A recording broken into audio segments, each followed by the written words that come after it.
Hi dear, कैसे हो? उम्मीद करते हैं सब होंगे मस्त होंगे। तो आज हम अंडाणु जनन की डिस्कस करेंगे। अंडाणु जनन के कि अंडाणु जनन होता क्या है और ओवा का निर्माण कैसे होता है, ये प्रोसेस किसमें होता है और क्या इसका प्रोसेस है, कैसे ओवा का निर्माण होता है। तो चूँकि ये गैमीट है, फीमेल गैमीट होता है, तो आपको पता होगा कि जो फीमेल गैमीट होता है उसको हम लोग ओवम कहते हैं। और गैमीट जो होता है दो प्रकार का होता है। अगर हम देखें रिप्रोडक्शन में, तो गैमीट जो होता है वो आपका प्री फर्टिलाइजेशन का पार्ट होता है, यानी कि फर्टिलाइजेशन के पहले की क्रिया होती है। इसमें होता क्या है कि इसमें गैमेटोजेनेसिस की क्रिया होती है। इसमें दो गैमीट बनते हैं, एक गैमीट को हम लोग कहते हैं स्पर्म और दूसरा गैमीट जो होता है उसे कहते हैं, क्या नाम है, फीमेल गैमीट, यानी जिसे ओवम कहते हैं। तो ये दोनों अलग अलग प्रोसेस है, दोनों, एक मेल गैमीट है और एक फीमेल गैमीट है। तो आज हम लोग फीमेल गैमीट की बात करेंगे, यानी कि ये जो प्रोसेस, ये जो है वो फीमेल गैमीट होता है, फीमेल गैमीट। फीमेल गैमीट जो होता है, इस यानी कि ओवा जो होता है, जिसका जो फॉर्मेशन होता है, जो निर्माण होता है, वो ओवरी में होता है, ओवरी में होता है। ठीक है, तो ओवरी में जो इसका निर्माण होता है वो हम कह सकते हैं कि जर्म सेल्स होता है। आपको पता होगा, पहले भी हमने डिस्कस कर लिया है कि ओवरी जो होता है वो 3 लेयर से मिलकर के बना है।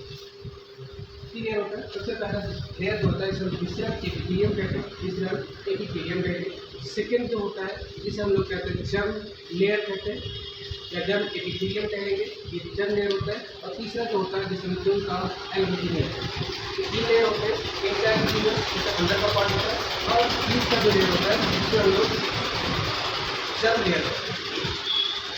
इसी जर्म लेयर से बनता है आपका प्रीमोर्डियल सेल, यानी कि जो जर्म सेल होते हैं, इसी से फॉर्मेशन होता है ओवा का, या कह सकते हैं ओवम का निर्माण होता है। तो सबसे देखिए जो जर्म सेल होते हैं, जर्म सेल, ये जर्म सेल आगे डिवाइड करके विकसित होकर के बनाते हैं आपका ओगोनिया, ओगोनिया बनाते हैं।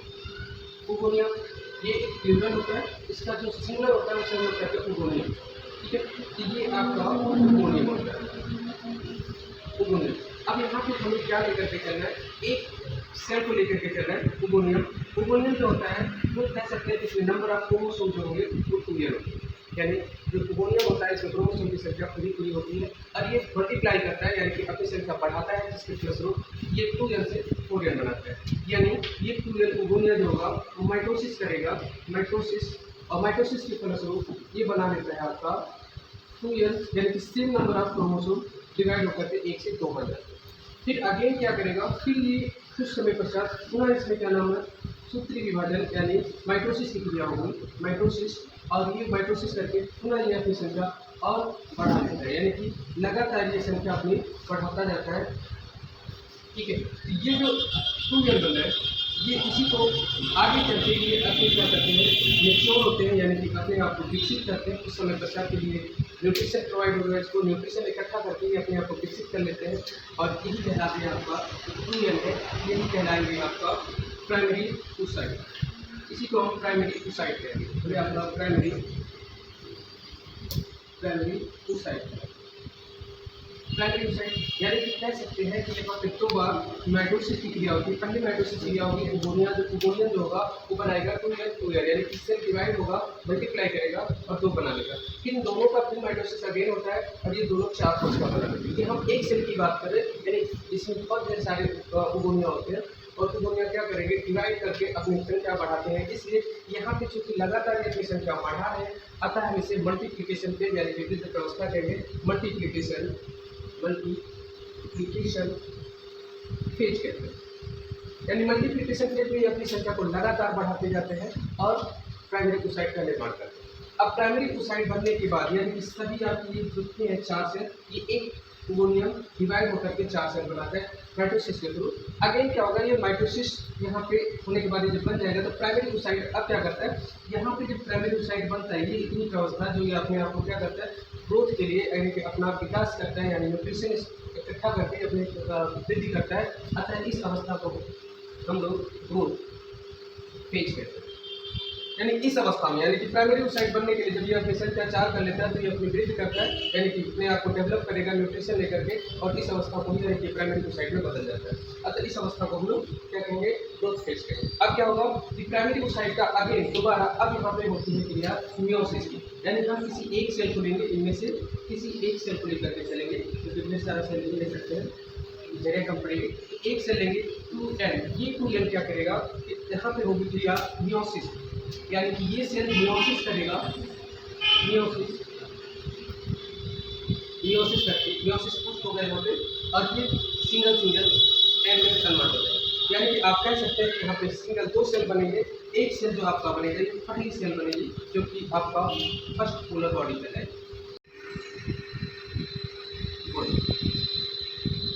ये फर्स्ट पोलर बॉडी बनती है, और ये आपका एन नंबर बनेगा। यानी इस जो फर्स्ट मियोसिस होगा इसके फल से वो बनता है आपका सेकेंडरी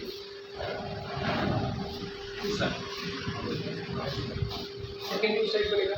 अब ये सेकेंडरी oocyte यानी कि यहाँ फर्स्ट पोलर बॉडी बनती है, अब ये पुनः इसका जब मियोसिस होगा तो सेकेंडरी जो oocyte है आपका ये पुनः अपना एन नंबर बनाएगा, यानी कि यहाँ पे मियोसिस सेकेंड होगा, मियोसिस सेकेंड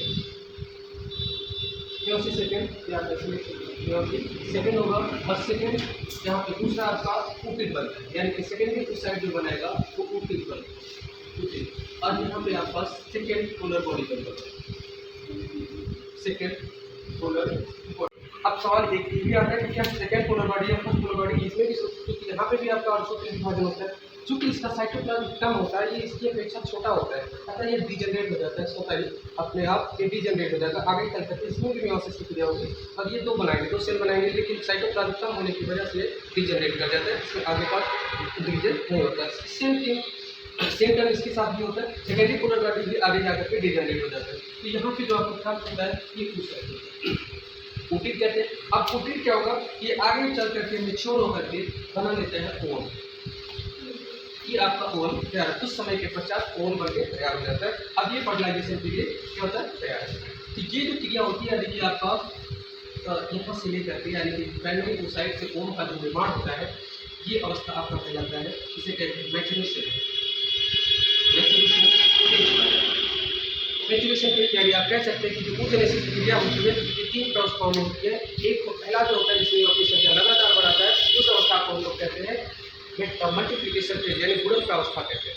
उसके बाद जब गुणन प्रावस्था के बाद ये यहाँ पे थोड़ी देर के लिए उठता है, यानी कि अपने आप को न्यूट्रिशन से भरपूर करता है, जिससे विकसित होता है, यानी अपना ग्रोथ करता है। अतः यह जो ग्रोथ करके प्राइमरी oocyte में कन्वर्ट होता है, तो इस अवस्था को हम लोग ग्रोथ फेज यानी कि वृद्धि अवस्था कहते हैं। वृद्धि अवस्था यानी कि अब प्राइमरी oocyte में होगा मियोसिस फर्स्ट, यानी कि अर्धसूत्रीय विभाजन पहला होता है, जिसके फलस्वरूप यहाँ पर पहली पोलर बॉडी बनेगी और एक एंड यानी सेकेंडरी oocyte बनता है। पोलर बॉडी जो होता है इसका साइटोप्लाज्म कम होता है, जिससे आगे चल करके डिवाइड तो होता है, लेकिन ये डीजनरेट हो जाता है, यानी ये कोई काम नहीं करता है, सिर्फ कह सकते हैं कि न्यूट्रिशन प्रोवाइड कर सकता है। तो ये पोलर बॉडी आगे जाकर क्या करता है, डीजनरेट हो जाता है। फिर जब सेकेंडरी oocyte अगेन क्या करेगा, दोबारा मियोसिस की क्रिया सेकेंड करता है, यानी कि मियोसिस सेकेंड करता है, तो ये पुनः आपका oocyte में कन्वर्ट होता है और सेकेंड पोलर बॉडी बन जाता है। ये पोलर बॉडी भी आगे जाकर के डीजनरेट कर जाएगा। अब oocyte जो है ये क्या होता है कि अब oocyte ये मैच्योर होगा, और मैच्योर कुछ समय के पश्चात ये मैच्योर हो जाता है, मैच्योर होने के बाद ये ओम में कन्वर्ट हो जाता है। अब ये ओम कह सकते हैं कि एक परिपक्व तैयार होता है, जो आगे फर्टिलाइजेशन के लिए तैयार हो जाता है। तो ये क्रिया होती है आपका oogenesis की।